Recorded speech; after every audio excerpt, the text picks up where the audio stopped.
Nesse vídeo, vocês que estão se preparando para uma prova de vestibular ou concurso verão nossa interpretação para uma crônica do jornalista Júlio Maria, que mostra como seria se a tentativa de golpe aqui no Brasil do dia 8 de janeiro de 2023 tivesse dado certo. Alguém consegue imaginar? Então vamos lá.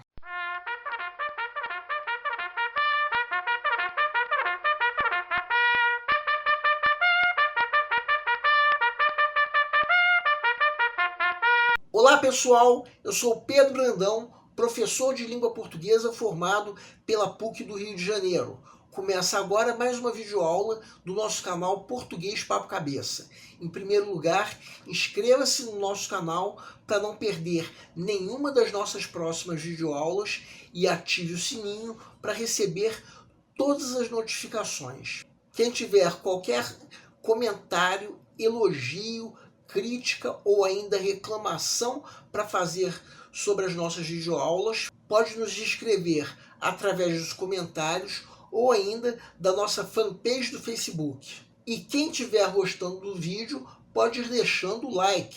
Nessa aula nós vamos interpretar a crônica O Primeiro Dia Depois do Golpe, do jornalista Júlio Maria, que foi publicada em dezembro do ano passado. Uma crônica que reflete sobre se a tentativa de golpe de 8 de janeiro de 2023 tivesse dado certo, como seria? Imagino que muitos de vocês saibam do que eu estou falando, mas naquele dia, quando o nosso atual presidente Luiz Inácio Lula da Silva tinha acabado de tomar posse, uma série de vandalismos, invasões e depredações do patrimônio público em Brasília foi cometida por uma multidão de bolsonaristas, extremistas, que invadiu edifícios do governo federal com o objetivo de instigar um golpe militar contra o governo eleito.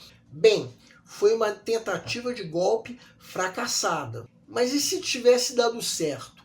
Como seria? Para essa aula é necessária a leitura prévia do material didático que pode ser acessado clicando-se no link que se encontra na descrição da videoaula. Para quem quiser conferir, o único texto desse material didático é a crônica O Primeiro Dia Depois do Golpe, do jornalista Júlio Maria, publicada no jornal O Globo no dia 5 de dezembro de 2024.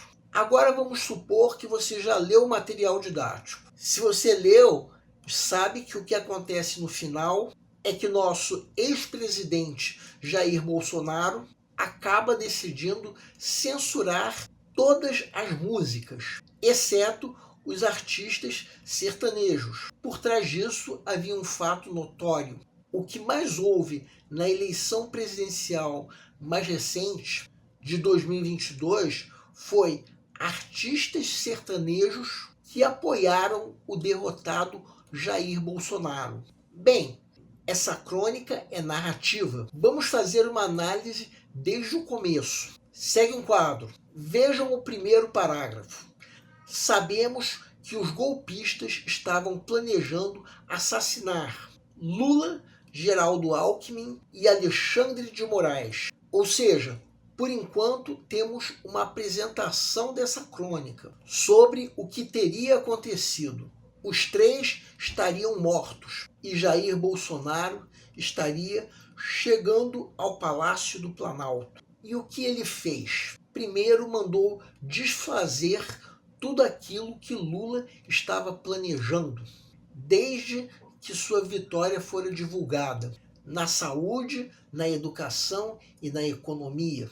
Por fim, com relação à cultura, Bolsonaro decidiu resgatar a DCDP, a Divisão de Censura a Diversões Públicas, que, como nós podemos ver, o que mais fez foi censurar discos, peças teatrais e filmes. Tudo isso porque essas mídias falavam contra o governo.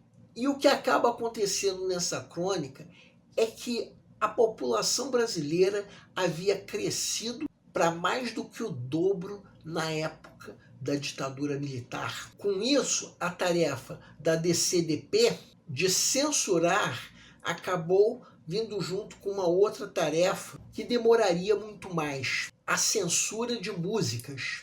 Eram tantas músicas para se ouvir e, se fosse o caso, censurar, que os técnicos tinham que dar conta de um número tão grande que entraram em desespero.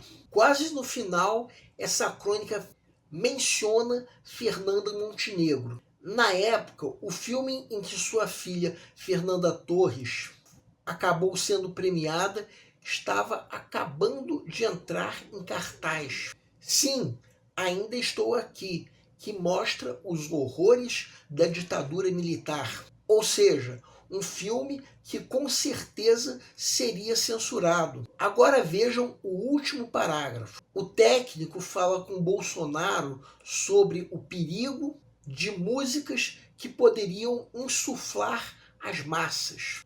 Ou seja, o povo contra o presidente. Esse, por sua vez, manda proibir todas as músicas, exceto as sertanejas. Isso, é claro, devido ao apoio que os sertanejos estavam dando a Bolsonaro. Bem, em resumo, essa crônica faz uma caricatura de Jair Bolsonaro. Tudo que ele já foi capaz de fazer como presidente e tudo que ele continuaria sendo capaz de fazer se o golpe tivesse dado certo. Sua eleição em 2018 fica evidenciada como um retrocesso ao golpe militar. De certa forma, Bolsonaro quis desfazer tudo que a redemocratização já havia feito, mas Bolsonaro não conseguiu desfazer, uma vez que ele, como presidente, não tinha poder para tanto. Se nós pensarmos que essa crônica foi publicada no final do ano passado, podemos inserir tudo que já se sabia da provável participação de Bolsonaro na tentativa de golpe. Se pararmos para refletir um pouco mais, saberemos que essa crônica seria censurada na época da ditadura militar. Hoje em dia a coisa não acontece da mesma maneira. Por enquanto, Jair Bolsonaro está inelegível, mas e depois? Como vai ser? O risco ainda existe. É só pensar que a mesma tentativa de golpe que ocorreu aqui no Brasil já tinha ocorrido nos Estados Unidos. Essa crônica foi publicada em dezembro, ou seja, quando Donald Trump já tinha sido eleito presidente dos Estados Unidos. Será que o que aconteceu nos Estados Unidos pode acontecer aqui também? Eu diria que nunca se sabe. Bem, essa foi a nossa interpretação pessoal para essa crônica.